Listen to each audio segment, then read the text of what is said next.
Hello, everybody. Welcome back to the Tin Man's Corner channel. I'm your host, Jeffrey the Tin Man Taylor, and today I decided to get back into reading my ghost books. And I'm going to start off with Ghost of the Southern Mountains in Appalachia, and I'm reading the chapter that is titled simply Laura. And I already checked the pages, there's just a few pages in here, so without further ado, let's get to it, shall we? And this story is from a town called Campbellsville in Kentucky. The afternoon was gray and misty. Not the kind that Larry Huff would usually choose for a motorcycle ride. If it's misty and gray, no, I'll ride an enclosed vehicle, but anyway. But he had just traded in his old motorcycle for a new Honda, bought himself a new jacket, and the temptation to take off was irresistible. If I was riding a motorcycle, I'll take a three-wheeler, thank you.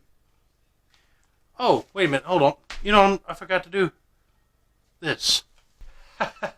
I'm sorry, folks. I forgot. I'm reading the ghost story, and I said I was going to turn on the night vision for all of my ghost story videos, so I'm going to leave the rest of that in. I'm going to continue where I just left off, but anyway. When he sped down Highway 55 out of Campbellsville, Kentucky, and headed south toward Columbia, he had no premonition of what lay in store for him. It was a great ride, with the cool, moist air blowing in his face. As he swooped around the curves, there were almost no cars on the road. In fact, he must have gone 5 miles before he met one. In some places, the fog made it difficult to see for any distance ahead, but there were often foggy places along this road, and Larry didn't really mind. It gave him a feeling of being in another world, a world of fluffy whiteness and, above all, quiet. I wish our world was like that a little bit, but anyway, he liked that, for in a small house where he lived with his parents and 4 brothers and sisters, there was often so much noise that there was no chance to think. He wasn't sure just what it was that he wanted to be alone to think about, but sometimes he grew angry inside when the clamor of voices made his thoughts so jerky that he couldn't make sense out of whatever was gnawing on him at the moment. He could put things together when he rode along like this. Instead of the weather clearing, a slow, drizzling rain began to fall. But Larry still did not want to turn back. As he rounded one of the curves, a small single tree near a clump of trees on his right appeared to move. But when he approached, he saw it was a thin-looking girl wearing a cloak walking beside the road. He stopped to ask if there was anything he could do for her. She looked so cold and forlorn, her hair clinging wetly about her cheeks, her dress long and bedraggled. At first, he thought she was not going to answer, but she replied, "Well, if you don't mind, I'd like to have a ride down the road a piece to my house." By now the drizzle had changed to a light rain, and Larry offered her his new jacket. She put it on gratefully and climbed up behind him on the motorcycle, winding her arms about his waist. He was conscious of the cold from her hands penetrating even through her shirt. The ride was not a comfortable one, as her grip gradually grew tighter and his back felt cold as ice. They were near Cane Valley when she spoke up and pointed to a house set back from the highway. "That's where I live," she said, and Larry turned up the road toward it. It was an old farmhouse. Before I turn the page, look. That girl right there,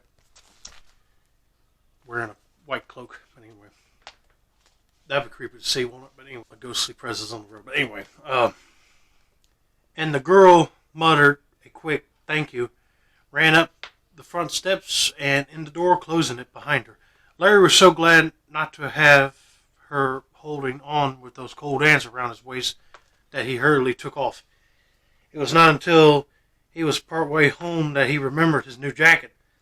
But by then it was getting quite dark and he had no desire to return to the farmhouse at night. Next morning he headed back down the Highway 55 toward Cane Valley. And when he reached the girl's house, he went up and knocked on the front door, thinking she might answer it. A woman came to the door instead.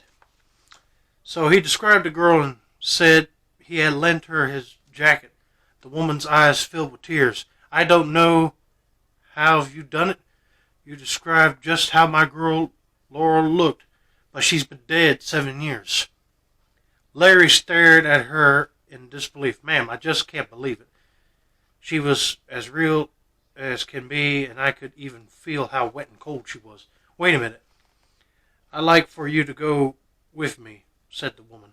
She went into the house and got her coat, and he followed her to the back and up the top of a hill where there was a small family cemetery surrounded by a fence.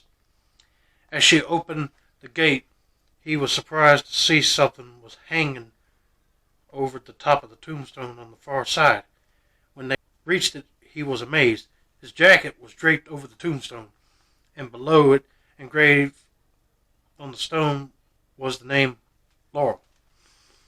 The date was 7 years ago. He reclaimed the jacket, but it was too damp to put on, even if he wanted to. Although he kept the coat for several years, he had never seemed able to wear it. For always after he had worn it for a few minutes, it would begin to feel cold and wet, and he would have to take it off. The jacket still looked like new, but finally one night, after trying again to wear it, he became angry and threw it in the fire. "Why would you do that, sir?" "Good lordy." A strange odor suffused the room, like the scent of flowers massed around a freshly dug grave. Larry was so terrified he ran out the house into the night. Even now, as he tells the story, his face turns white, his eyes filled with horror, and he would never ride down Highway 55 on a foggy, rainy day again. The end. Now, I would have got like an exorcist or a priest to say something over the coat. You know, I know it sounds stupid, but something to get rid of the presence on that coat so he could wear it again. Not burn it, good lordy. And two, that was kind of generous of that woman, because the last story I read, if you guys remember, a similar thing happened with a guy picking up a girl in his car and he dropped her off, but when he went to go question the woman there, she said she was dead too. So I said it was kind of similar, but she was graciously enough to let him go to the family cemetery. And I'm shocked that the coat was still hanging on the tombstone. I can't explain that if that happened to me, but anyway, I'll be mind boggled. But anyway, that's going to be it for now, folks. Don't forget to like, subscribe for more ghost stories like this. And I'll see you guys next time, all right?